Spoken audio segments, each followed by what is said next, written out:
To, lalo na ngayon, Father's Day. Mahalaga yan, buto. Ano ba ang buto, Doc? Depende kung saan mo hihiwain yung pronunciation. Meron bang buto? Meron yun. Meron? Oo. Ano ba yan? Bicol yun. Hindi. Bicolano yun. Pag-usapan natin yung buto. Okay, buto. Oo. Okay. And of course, napakahalaga na i-develop natin ang ating mga buto to be healthy habang bata pa tayo. Dahil gusto natin na pag nag-iedad tayo, very strong ang ating mga buto. Ang kadalasan sinasabi sa atin ng mga magulang natin, uminom ka ng gatas para lumakas ang buto mo. Totoo Well, ba yun? may katotohanan yon, but there's a certain period na effective lamang yon.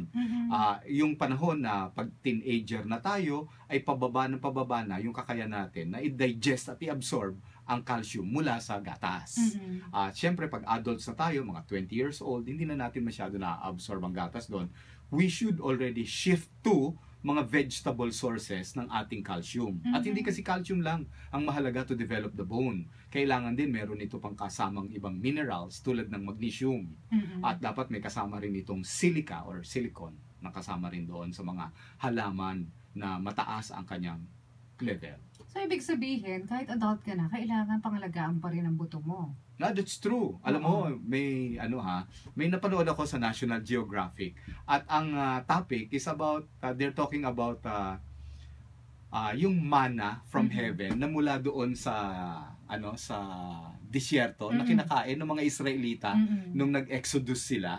Sinasabi nila na yung manna na yun daw ay halaman galing sa dagat.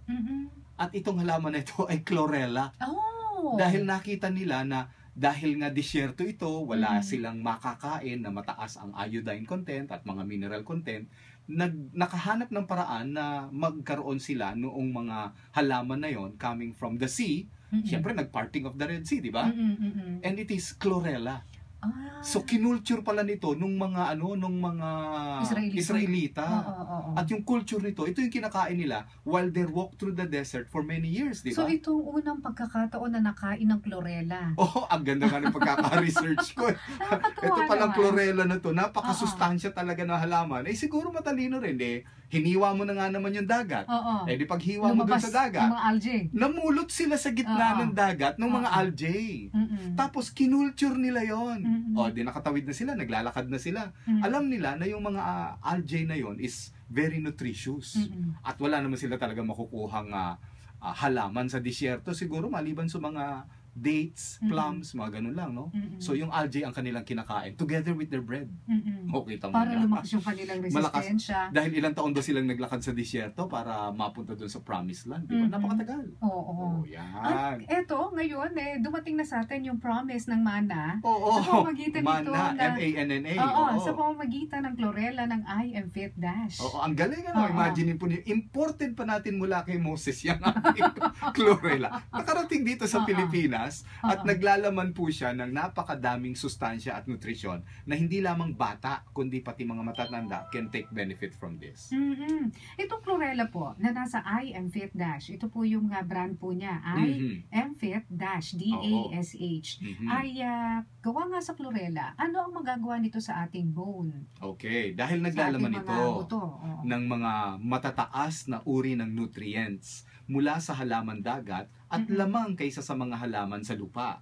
Malaki ang may tutulong nito para to keep our bones dense and strong.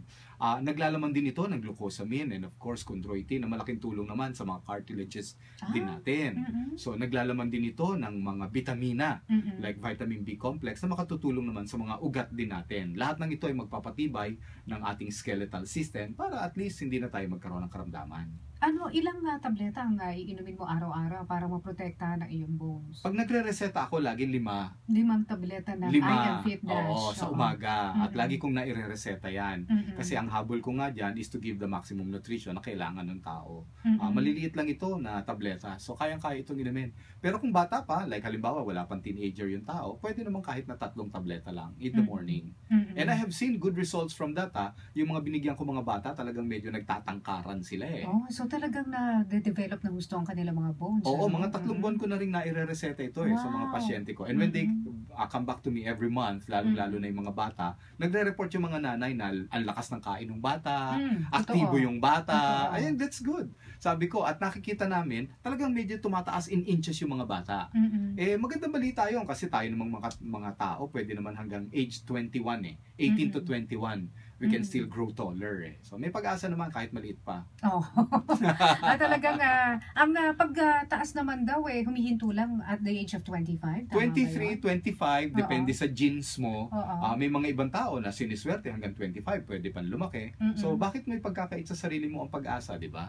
Try it. Nasa ating linya si Flor Bukirin at ang kanyang tanong ay, anong bursitis? Bursitis. Okay.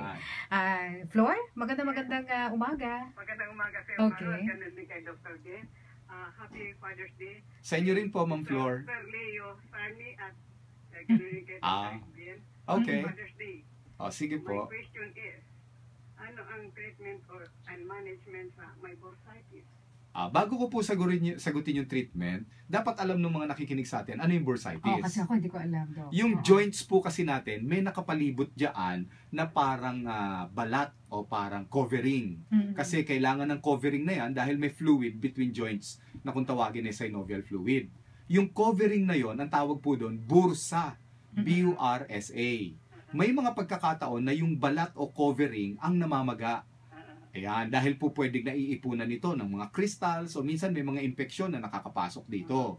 O kaya may trauma. Halimbawa, nauuntog ang tuhod nyo. O kaya kayo po ay naglalakad ng paluhod mula Baclaran hanggang Quiapo. Grabe yun.